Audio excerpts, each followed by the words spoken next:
This year marks the 20th anniversary of Hurricane Katrina and the subsequent levee failures in New Orleans. That disaster cost hundreds of lives and remains the most expensive disaster in U.S. history. The population of New Orleans has never returned to its pre-Katrina levels, and the city was fundamentally changed in ways that continue to evolve. As a researcher, much of my work has centered on Hurricane Katrina's aftermath and what we can learn from how New Orleans did and did not recover. Katrina impacted not only Louisiana, but Mississippi and other coastal towns all along the Gulf. And importantly, it reshaped Houston with an influx of New Orleanians who came to Houston expecting a short evacuation, and instead, they rebuilt their lives here. And in the process, they permanently changed this place. So today we're reflecting on that 20th anniversary with a leading scholar on how Katrina came to pass in New Orleans and why, especially 20 years on, it still holds an outsized place in the importance of understanding disasters. I'm Weston Twardowski, the Associate Director of Rice's Center for Environmental Studies and Associate Director of Eco Studio and Rice's Sustainability Institute, and you're listening to Gulf Streams on KPFT Houston 90.1 FM, Galveston 89.5 FM, and Huntsville 89.7 FM, where we talk with leading experts and community leaders to better understand the environmental problems and the potential solutions facing our community. A quick reminder that you can catch up on Gulf Streams anytime through our podcast, available on all major podcast platforms. If you enjoy the show, please like and subscribe to make sure you never miss an episode. Dr. Andy Horowitz is an associate professor at the University of Connecticut and the Connecticut State Historian and the author of Katrina, A History, 1915 to 2015. Dr. Andy Horowitz, welcome to the program. Thanks so much for having me, and call me Andy. Thanks. So just to start off, so I'm looking at your book, and I want to start with the subtitle actually, because I think for most folks, when Katrina comes to mind, they are immediately going to those striking visuals of 2005. They are immediately seeing New Orleans underwater and people on roofs, and that's what they imagine Katrina to be. And yet you present us with 1915 to 2015 and taking this long view.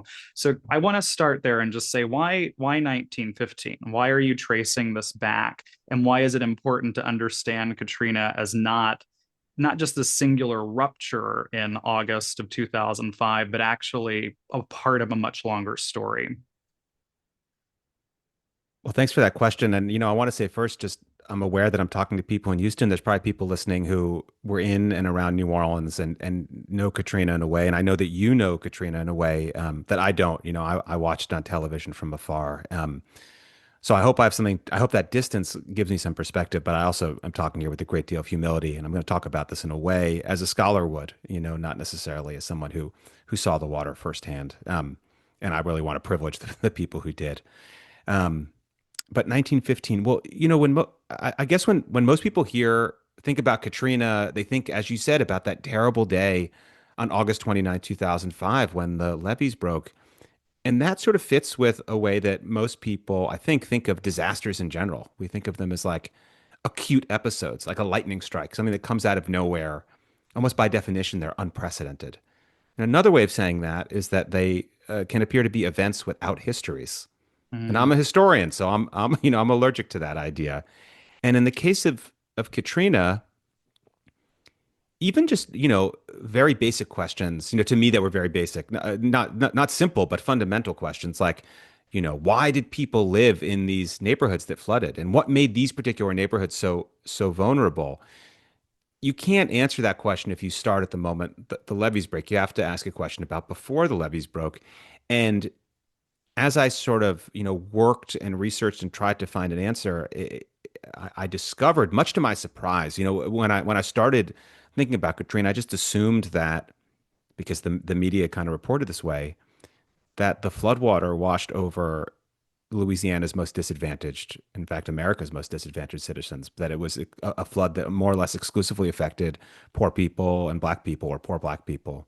And it turns out that while, certainly poor people and black people were disadvantaged here, and we can talk more about that, that wasn't the best way of predicting whose houses flooded in 2005. If you wanted to know whether a house was likely to flood in 2005, the best thing to know about it, the most important thing to know about it, was simply when it was built. And 1915 turned out to be the turning point, meaning that most of the houses in New Orleans that were built before 1915 did not flood in 2005, and most of the houses that were built after 1915 did flood in 2005. So it wasn't really poor New Orleans that flooded or black New Orleans that flooded. It was 20th century New Orleans that flooded. And coming to understand that meant that for me as a historian to write about Katrina, I had to write about the history of 20th century New Orleans, which really is the history I came to find of 20th century United States. Mhm. Can you say more about, I mean, I think for folks who aren't familiar with New Orleans and with some of this geography, for folks who are, they've probably heard things like Sliver by the River, which is this area closest to the Mississippi that was least likely to flood. And as you're pointing to, all of that has to do with where people first settled, where they were, already taking up the high ground.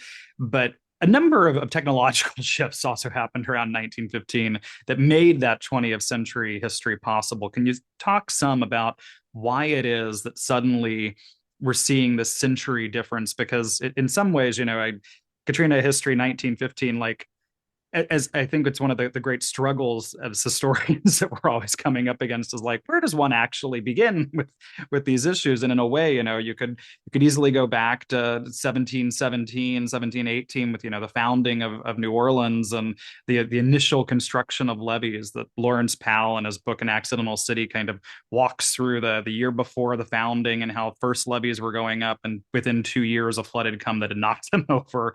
And so there's something of a kind of natural quality to the history of New Orleans that is this cyclical series of disasters and troubles.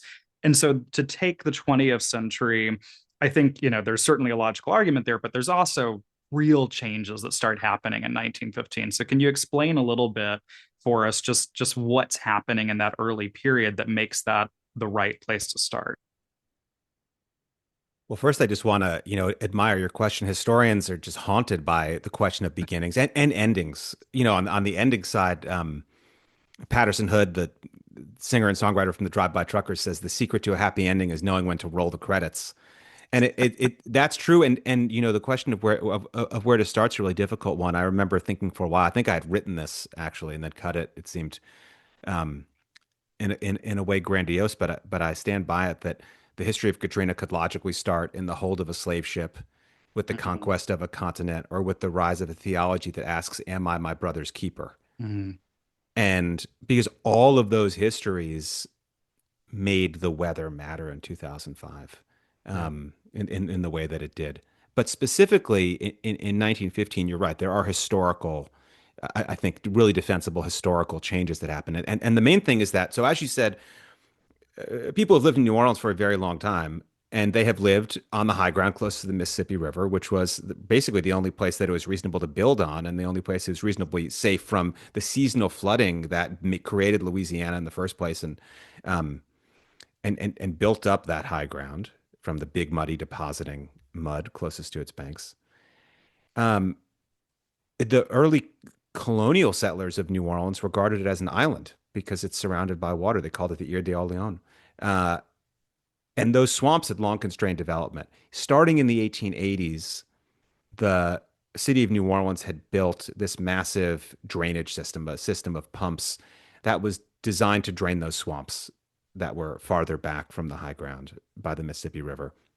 And they were meant to serve two purposes. One is by draining the swamps, they got rid of the mosquitoes that spread yellow fever. Yeah. New Orleans in the 19th century was the great necropolis of the South, as it said, because so many people would die every summer or in waves of yellow fever epidemics.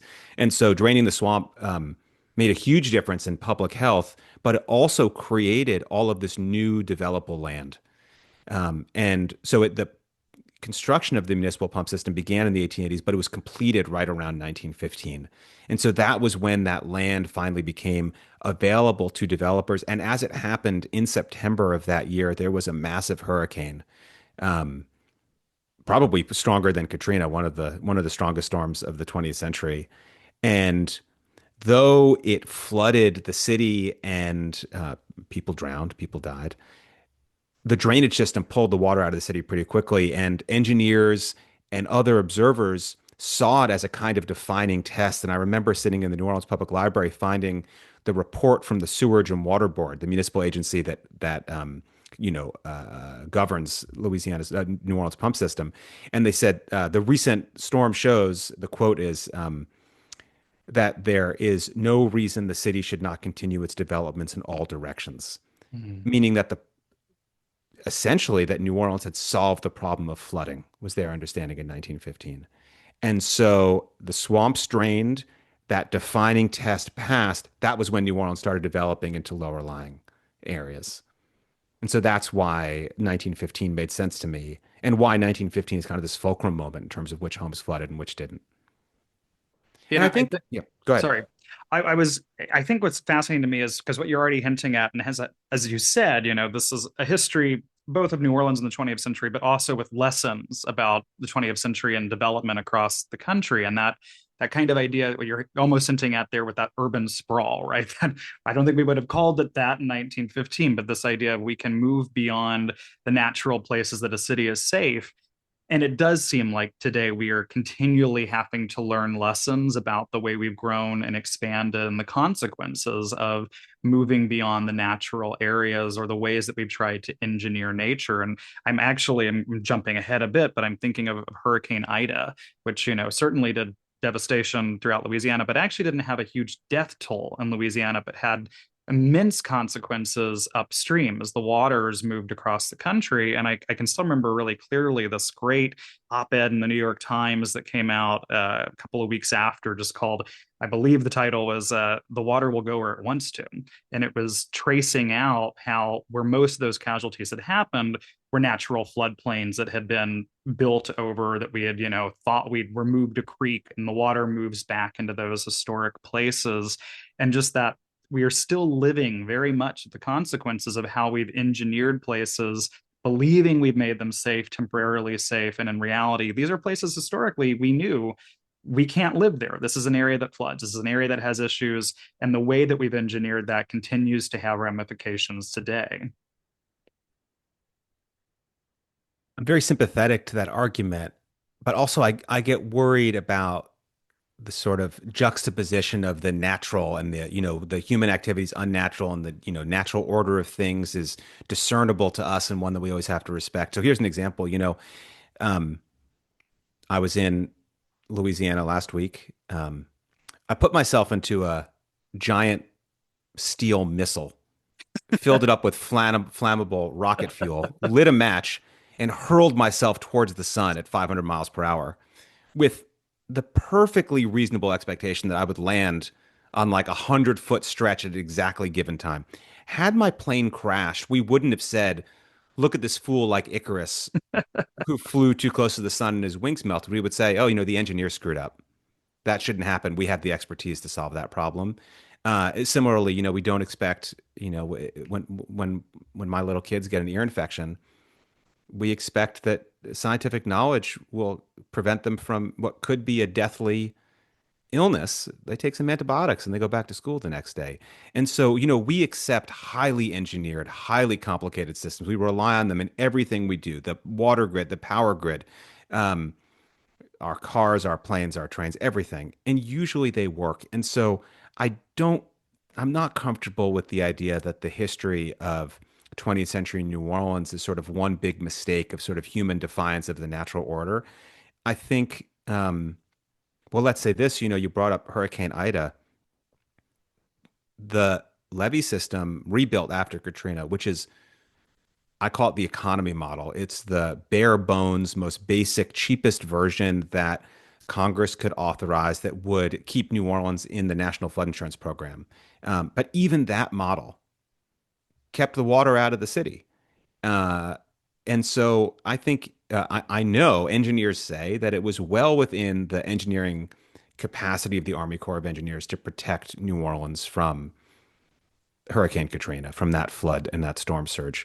And so I don't think the story here is of a defiance of the natural order. I think we have to remember that what happened in 2005 was the Army Corps of Engineers in the worst, engineering disaster in United States history is responsible for the deaths of hundreds of people and tens of thousands of people losing their homes. That to me is what the story of Katrina is. Now, we can make life easier or harder for ourselves, by committing to living in places that are easier or harder to protect and make viable. And I think those obviously, especially, now in our age of climate crisis, those are really serious conversations we have to have. But I think they're sort of better phrased, not as sort of right and wrong, good and evil, humans versus nature, but really thinking more about what kind of investments do we want to make and where do we want to make them? I would completely agree with that. Yeah, I don't think I do have serious concerns about urban sprawl. I do have serious concerns about where we choose to build, especially in places that continue to knowingly build in highly risky and vulnerable areas, which is a pattern that we see. I would maybe go, and I think your book actually articulates this well, is certainly the Army Corps bears the overwhelming majority of the blame for the disaster. But there are also real urban planning choices that are made. There are real considerations around, you have a great chapter on Betsy and really thinking about the impacts of that and how that impacted where people move and live. And a lot of that is not, that has nothing to do with the Army Corps of Engineers, but that has a great amount to do with the way the city is both run, with how people are able or are not able to move because of racism that existed at the time. So I think the interesting thing about going back in the way that you have in this book and thinking about these long histories is the series of human decisions and errors and how these things compound. And Yeah, that there's no question that one of the things one of the arguments I really wanted to make and try to convince people of with the book was that um, there's nothing inevitable about the Katrina story, and that at every turn there were choices that people perceived as choices. Where the road forked and the consensus was to go one way rather than the other. And so, just for example, the story's not in New Orleans that foolish people moved to the most vulnerable places because they were idiots or because bad luck landed them there. For example, if you were a veteran returning from World War II and you wanted to use the GI Bill to help finance your house, in other words, following one of the most important policy incentives of 20th century, federal urban policy, you had to build a new house or buy a new house in a newly developed neighborhood. You couldn't use that to rehab an old factory building or something. So that's an example of federal policy really encouraging and incentivizing people to move into these new developments in recently drained swamps, where a different kind of policymaking, a different set of political ideas might have encouraged denser development in the city's historic core and would have spared a lot of people decades of trouble. So it's not that, there certainly are better and worse policy choices that we could make in the future that the past, reveals to us to have been choices. I think it's so important too because it's one of the. I mean, in the kind of climate change space, folks who are really concerned with how we build cities, that urban aspect. I mean, that's often one of the top complaints that I hear from young people in particular is, this the suburbs, and there's a lot of thought about, why people went there, and folks are quick to point to white flight, and there's, a history that's been taught that ignores that very real point of this is heavily incentivized. This is not just an accident, but is in fact a natural response to how we thought through policy. And so I think that intervention is so key to understanding, yeah, exactly how we got to the New Orleans that we had, but also how it was primed for this particular disaster. Yeah, one of the really bewildering moments in this history is after Hurricane Betsy flooded New Orleans in 1965, and Congress was going to sort of task the Army Corps with building the new levee system, which is the one that failed in 2005. Um, the Army Corps was subject by law to do cost benefit analysis. In other words, the amount of money that they spent building the levee system had to show an economic return. And the best way that they could show a maximal return was to say that the levee system would not just protect existing neighborhoods, but would enable development in new places. So, Mm. so places that before 1965 had not been habitable because they were too flood prone. The Army Corps built the levees even wider to try to say, oh, you can move into these parts, say, of eastern New Orleans that were demonstrably really vulnerable. But the idea was, oh, we can encourage people to live there, and this is going to create a new economic benefit, and that's going to make the numbers work. They could have built a sort of stronger and more modest, smaller levee system around existing houses that probably would have been, I mean, certainly would have been easier to make safe. but this sort of pursuit of growth, this pursuit of a kind of economic return, a set of privileging of economic values over other kinds of social values. All of those things work together to incentivize sprawl and to create this city that is admittedly extremely hard to protect. I think that, and getting more into the Katrina experience that folks probably remember from 20 years ago, whether it's living through it or, watching it on TV, which for so many people, my students who were, all born after 2002 now, not so much, but for folks even like me who were teenagers when the storm hit, I mean, that was a visceral part of the television experience for so long. I think this is really important because it also points to, since Katrina, we've had Katrina, we've had Harvey, we've had Ida, we've had, innumerable other storms, we've had wildfires.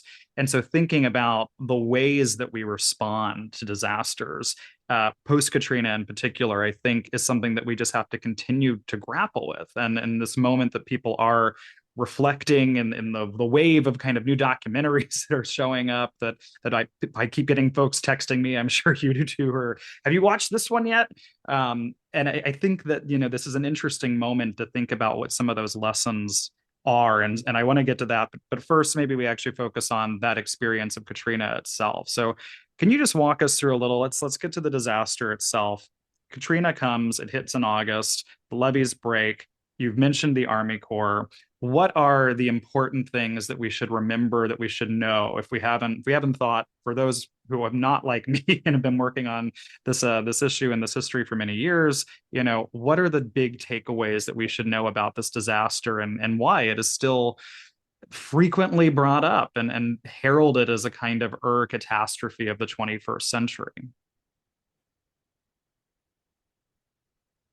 I've come to think that Katrina, the word, has given Americans a shorthand for a certain kind of suffering, which is the Mm, kind that the government could have prevented but didn't.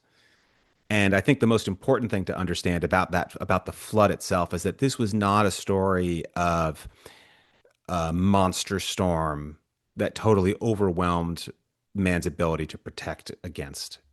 Now that's true maybe for a couple of those first couple of blocks along the Mississippi Gulf Coast, for example, where the storm surge came out and just obliterated, blocks and blocks of houses. But in the case of New Orleans,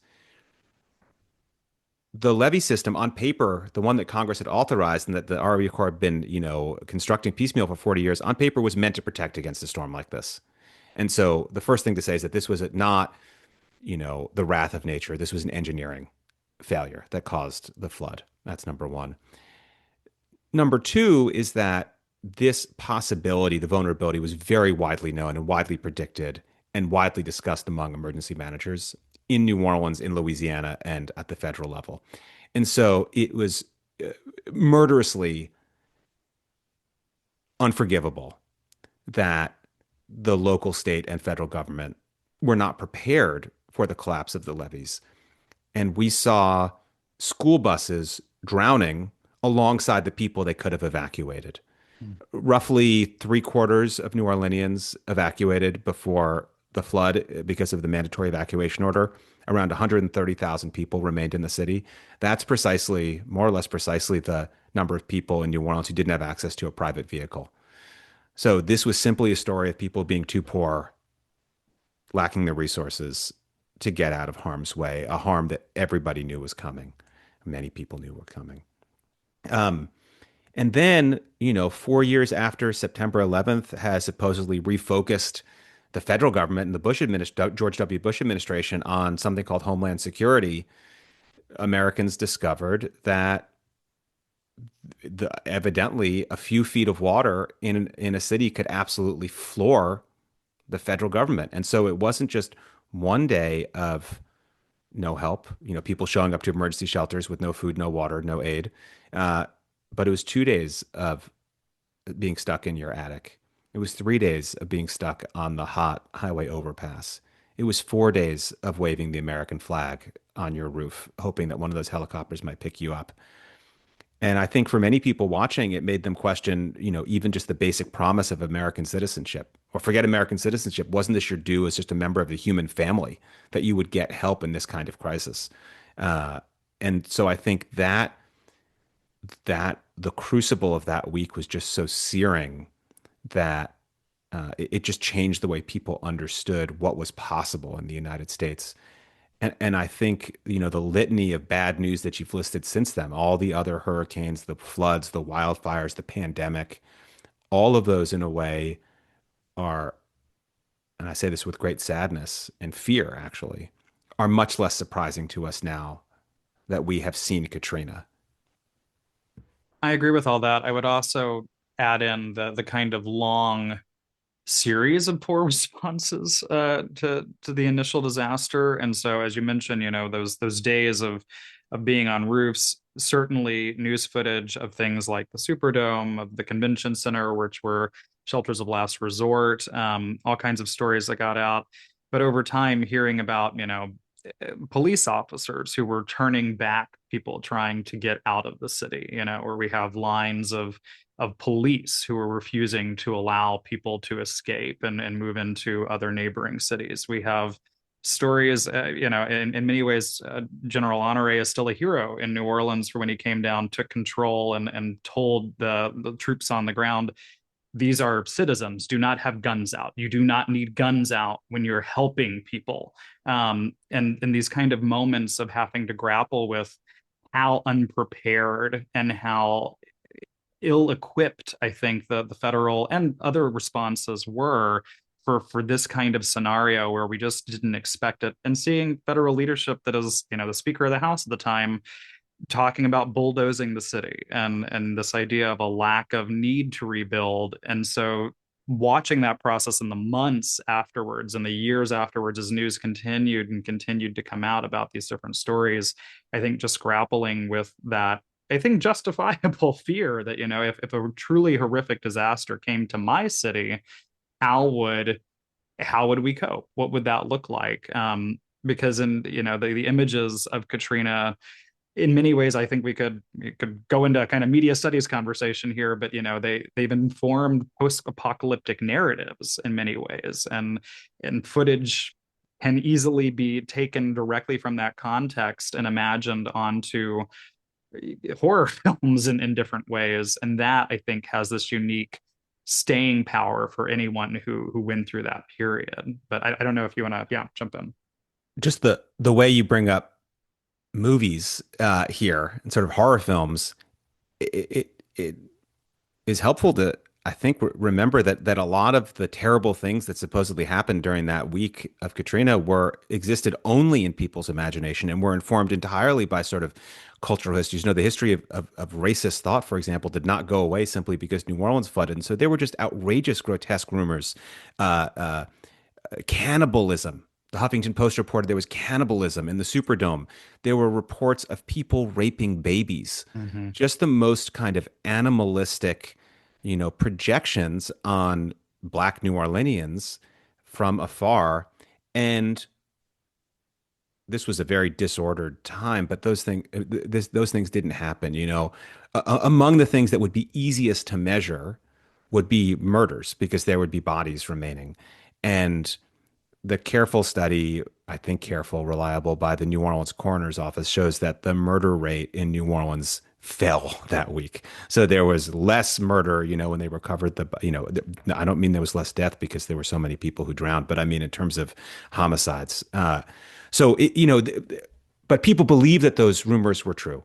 And so you had Governor Blanco from Louisiana pulling National Guard off of search and rescue to try to stop so-called looting and saying that these National Guard members were going to shoot to kill. There was, this sort of quasi-legal command to shoot to kill looters when, people had gone 3 days without food or water. Most of the so-called looting that was happening was they were getting, bread and water to drink and sustain themselves. This is the most pro-social behavior you can imagine, saving human lives.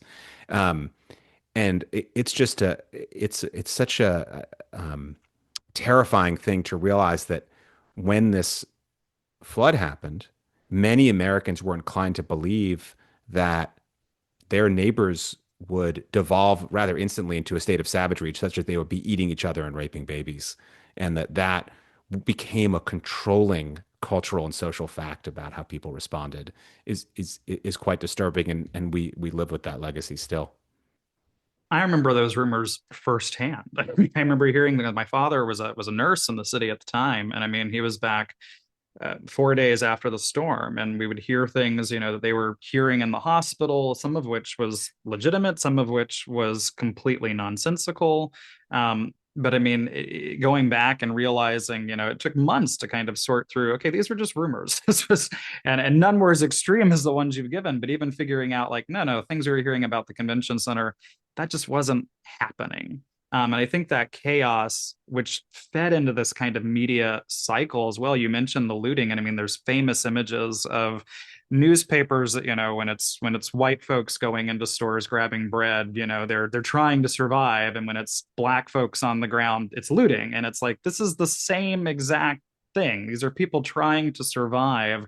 That racism absolutely did not go away, and in fact was exacerbated in many places in that aftermath. And that, yeah, I mean, just the difficulty of certainly grappling with those images. And it's interesting because when I think of images that resonate still with me beyond that storm, I think of images of people crying out, for loved ones in front of the Superdome. I think of the famous image of Here Lies Vera, God Save Us, which is this woman, Vera Smith, who died in the flood and was left in a street, and a local priest covered up her body and gave her a makeshift funeral. And I mean, it is a harrowing image, but I mean, these are the ones that continue to come back to me, and they are not stories of violence. They are often stories of human grief and tragedy, and often even care and attempts to care for each other, which is amidst an incredibly difficult situation.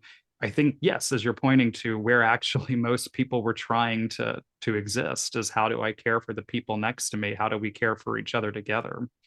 Or even just as a way of thinking about what happened, because of the failure of the Federal Army Corps of Engineers to build a levee system that was not, quote, a system in name only, as their internal audit said, because of local, state, and federal authorities not preparing for this widely predicted catastrophe. You had people, for example, who couldn't access their medicine. And so there surely were people having all kinds of crises in the city because they couldn't. But this is not a story of sort of atavistic savages who have finally have a chance because the police have gone away to act out, their deepest fantasies. Yeah, What you have is, one part of a public health calamity. And, I think if anyone deserves our sympathy, it's those people who are suffering. yeah. And so I think it's just, it represents a really sort of scary way of thinking about our neighbors. Yeah. And I mean, and as you're pointing to, hungry, scared people in that scenario. Uh, I want to shift slightly now to the second half of your subtitle, which is that it goes to 2015. And again, I love that aspect of this book and how you're thinking, because I think any one of us, and at this point, I would say most Americans have probably experienced some natural disaster in their life, given just the frequency over the last decades. But certainly on the Gulf Coast, it's hard to find folks who aren't touched by a disaster of some kind in their life. And it's easy to imagine disasters as discrete events that, the disaster comes through, there's the chaotic period, there's a quick recovery, people rebuild, and we move on with our lives. And I'm impressed by that thought of, no, what are the 10 years after? Because the disaster doesn't end in 2005. That's not the stop point. I remember Chris Rose, who was a reporter with the Times-Picayune for many years, and for a while after the storm, something of a one of I will say one of the voices of the city, in his writing and his talking publicly and nationally. And he wrote a really brilliant series of columns for the Picayune after the disaster itself. But I can clearly remember, I think it was 2009 or 2010, so 4 or 5 years after the storm, being interviewed for probably the fifth anniversary. And, it was like ABC reporters had come in and were covering Mardi Gras. And they were saying, look at how amazing it is that New Orleans is recovered and is back. And they're talking to Chris Rose, and he's just sitting there going, we're not.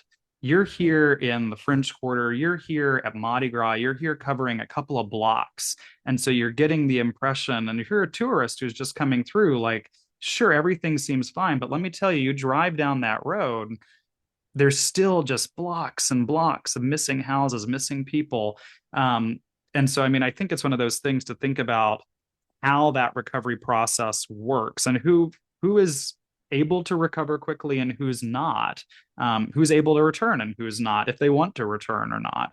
And so, yeah, I want to turn it over and let you talk a little bit about that 10 years of the following of Katrina. One of the things that became very confusing to me when I was writing the book was that I sort of lost sight of what Katrina, that word even meant at a certain point. Did Katrina mean the hurricane? Did it mean the levee failures? Did it mean the botched rescue response? Or did it mean a series of policy choices made after the flood? Mm, Um, each of those are very, very different topics, and we came to collapse them all into this word Katrina, which leads you to think that the hurricane somehow was responsible for the changes, when in most cases it wasn't. The hurricane called Katrina caused very few of the things that are attributed to it. Uh, I said before we were talking about how the best way to predict whose house flooded in New Orleans in 2005 was simply the age of construction.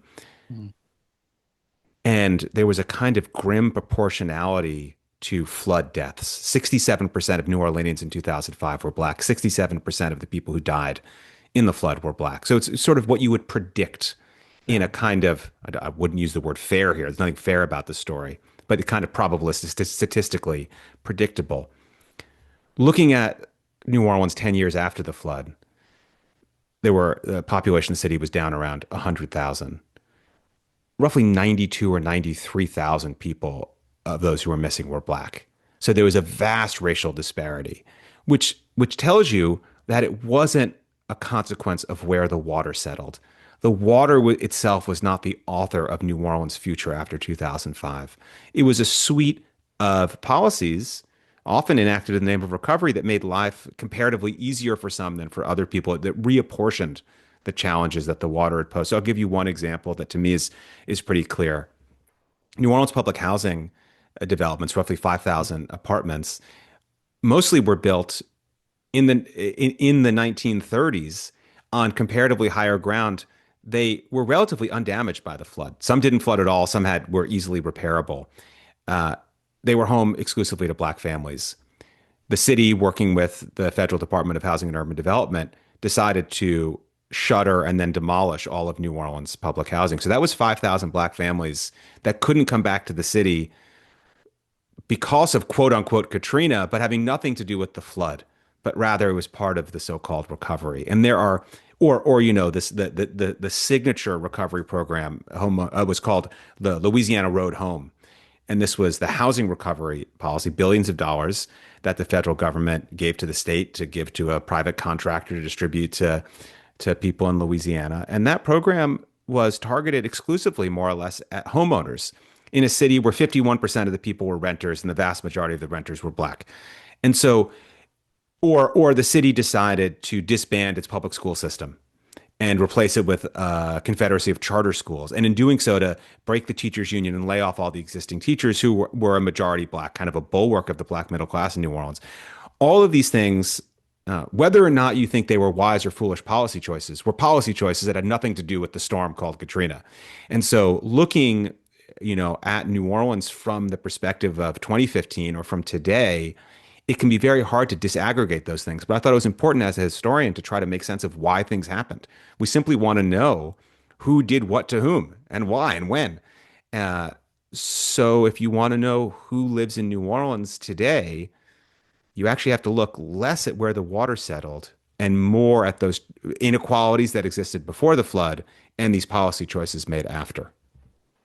I, I was hoping you were going to hit on exactly those two issues, both that restructuring of housing, which is a continuing and ongoing conversation in the city, but also exactly the public housing and how that in particular impacted the black middle class, which I mean is just completely changed so much of life for so many people in the city. Another example that I love that you bring up is Charity Hospital, actually, which I mean is was the second oldest public hospital in the country up until Katrina. And then, I think for so many people in the city, and so many people in particular who had strong affinities and connections and personal history with that hospital, I remember, when they finally, like a decade after, not that long, but several years after, when they said, we're not reopening this hospital, and we don't know what's happening to it, and they've kind of boarded it up.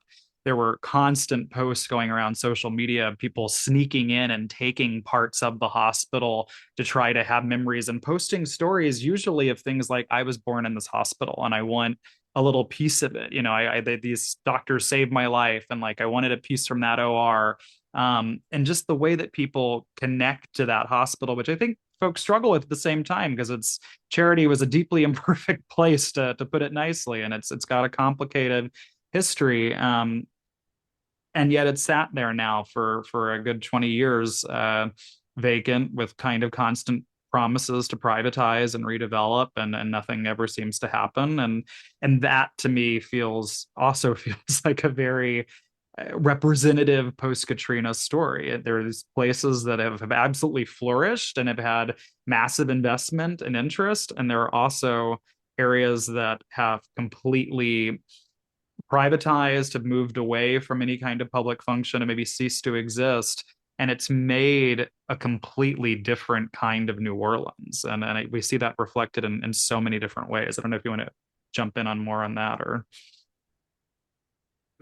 Charities are really it's a complicated story and a hard one. I'm thinking when you're talking about how much charity meant to people and sort of what a timeless aspect of the city it seemed. I'm just reminded of Alan Toussaint recorded probably one of his worst songs. Let me just say this is a genius. Yeah. Um, and so but he had a song that was basically like the doors never close and charity's always there. It was basically as old as the city itself, and its closing was it probably could have been rehabilitated, but LSU got in a squabble with the federal government, sort of premised on details in the Federal Stafford Act having to do with disaster recovery funds, where they had to argue, LSU did, if they could argue that charity was more than 51% damaged, then FEMA would be on the hook for building New Orleans a new hospital. And so that struggle took years of LSU trying to convince the, now I think many New Orleanians support the idea of large federal investment in the public health infrastructure. I think most New Orleanians would welcome that. But to have to make that argument through this perverse notion of arguing over damage estimates for years and litigating this because that's the only way that New Orleans could ever imagine getting federal public health funds is just, I mean, it's not just foolish. It also means that there were many, many years, as you say, when there was not a public hospital for people. And you can look at the statistics. There's various ways of measuring so-called excess deaths. If you sort of compare deaths in, August 2006 to August 2004, just more New Orleanians were dying. And there are many reasons for that, but among them was just a lack of access to healthcare. And you're right, zooming out that the attack on the teachers union, the attack on public housing, the attack on Charity Hospital, these were all taken together an ideological vision of the end of the New Deal order, meaning the end of a kind of public service provision, that there would be these kind of universally available public goods for people. And they were replaced with a privatized model. And we could argue, I'm sure listeners have very different ideas about whether that is welcome or unwelcome, good or bad. But again, I think, of all of the kind of blunt or fundamental points I'd want to make, it's just very important for people to understand that Hurricane Katrina did not close Charity Hospital. LSU, in a debate with FEMA, kept Charity closed for many years in an effort to try to get a bunch of money to build a new hospital. That's that story. It's got nothing to do with the wind and rain. That's something that, and I think kind of, I want to give a quote by another author, but there's Anna Hartnell wrote a book on Katrina, and she opens with a really interesting perspective where she talks about how I think for many Americans, and you brought up, 4 years after 2001 and 9/11, but she opens with this idea that we went into the 21st century with 9/11 and had this vision of America's going to come together and we're going to respond to external threats, and that's what the 21st century will be. And 4 years later, to see the utter failure of this disaster and the response and the lack of connection, and in a way that did not play out, I want to say, at a local level often. As someone who was relocated after Katrina and lived in Texas for several months, you know every evacuee, we were labeled refugees. I think I'm pretty stickler about, I'm not a refugee, I'm an evacuee. I did not lose my citizenship when I was moving out of Louisiana after a hurricane. Um, and so I think that it's important that almost all of us have stories about both the difficulty of, I was a 14-year-old kid who was just starting high school and suddenly thrown into a new high school. We have those realities, but we also have stories about incredible kindness and people buying meals and preparing food and welcoming into communities. And so I think it's important to note that that the kind of human response often, I think, was really incredible, that we did see outpourings of support from different places and different people. But the kind of policy, governmental, the expectation that we have a civic compact, that we have some kind of agreement that we belong to a place, and therefore you're going to come in and make things right, and you're going to support your neighbors when they're under attack. That seemed to fall away. And Hartnell's point is very much, if the 2001 had told us we were going to come together and be a strong nation united by external threats, 2005 proved, no, actually, the story of the 21st century is we are more divided than ever. And that vision has only seemed to grow more prophetic and true to me over the last 20 years, that the examples are a real failure of ability for us to come together. And I want to shift, as we're heading towards the end of our time, but I want to shift slightly to maybe a broader Gulf Coast or even national picture of, what are some of these lessons of Katrina that we're seeing 20 years on, that maybe help us to better understand how we can prepare, but also that serves as a warning of, if we don't improve some of these responses. And you pointed at many different, kind of micro issues that I think do give us an idea, though, about, we have to be thoughtful in our disaster recovery strategies, in the way that we're thinking about what the future looks like, especially as we're in an era where disasters are just growing in intensity, strength, frequency. What are lessons we should be taking away from this catastrophe 20 years on? Well, I'm in the history business, so I don't I necessarily know say, historians never prophesize, and they don't want to talk about the present. But if I could get you to think a little in the historical lessons, maybe. yeah, yeah, and I say that not as a dodge, and not because I don't think that we can learn from history, but it's more, the United States is such a diverse and fractured country Hmm. that people, because of their life experiences and political ideas, learned very different lessons from Katrina and continue to learn very different lessons, and mean something different when they even use that word, So, like, for some people, if you think of Katrina as an extreme weather event that overwhelmed engineering infrastructure, then the sort of lessons, the siren of Katrina's warning would ring for you, that we have to stop using fossil fuels that make these hurricanes more powerful and more frequent and more likely, and invest in infrastructure that can protect Americans against the storms when they do come. That's one version of it. If, however, your version of Katrina is um, a story of racism, and that you're sort of when you look at the prism of Katrina, the thing that refracts most for you is that the week after the storm, when people thought that there were people raping babies and eating each other and stuff, then there's something more fundamental about sort of cultural meaning of race in the United States that needs to be repaired and addressed. And so I'm shy, not about saying, you know, I'm a citizen in our democracy. I have ideas about what we should do, I'm also humbled by all the different things that Katrina means to people. I do think, if I were going to say something, this will sound quite I don't know. I don't want to predict how this will sound for listeners, but I do think that Katrina shows us basically that trouble is real and that there's no hiding from these problems. I think in 2005 there was a sense somewhat widely shared across the political spectrum that Katrina was only possible in this one kind of marginal place. You know, New Orleans, beautiful, unique, people love New Orleans, but it does seem somehow outside the mainstream of America's national self-concept. And so whether you were sort of on the left and thinking that, thought of New Orleanians as a sort of a poor black city, or it's, if you and that's why this kind of trouble could come and it wouldn't happen. People said, "Oh, this could never happen in New York City," but then Hurricane Sandy flooded Wall Street. Or if you were on the right and you said, "Oh, well, this was just bad luck, cosmic bad luck, just chance, or these were foolish people who didn't heed the warnings," and then you see all these, then you see Nashville flooding or something. But for a time, you could kind of write off Katrina as an exception. And I think the most important lesson that all of us should take to heart is that New Orleans history is America's future. And the past 20 years have shown us, we might have thought, we were talking about September 11th, we might have thought that somehow September 11th was the opening scene for 21st century America. Or maybe Barack Obama's election was the opening scene, that these would be the kind of stories of this century.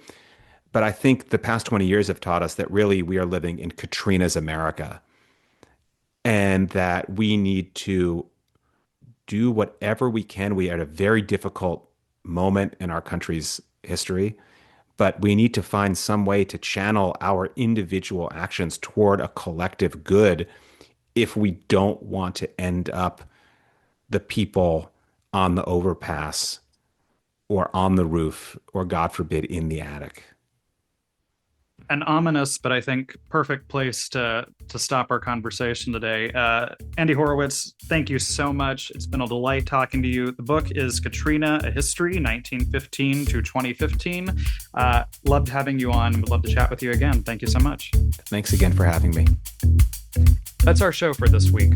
A quick reminder, you can catch up on Gulfstreams anytime through our podcast, available on all major podcast platforms. If you enjoy the show, please like and subscribe so you never miss an episode. Gulfstreams is a co-production of KPFT Houston and Rice's Center for Environmental Studies, with support from the Andrew W. Mellon Foundation and the Rice Sustainability Institute's Eco Studio. Produced by Weston Twardowski. Audio engineer Rico Enriquez. Original music by Carter Dean. Research support provided by Jaden Brayboyce, Sophia Soltes, and Neman Rinchdorf. Stay tuned for No Expectations with Marcus French here on KPFT Houston 90.1 FM, Galveston 89.5 FM, and Huntsville 89.7 FM.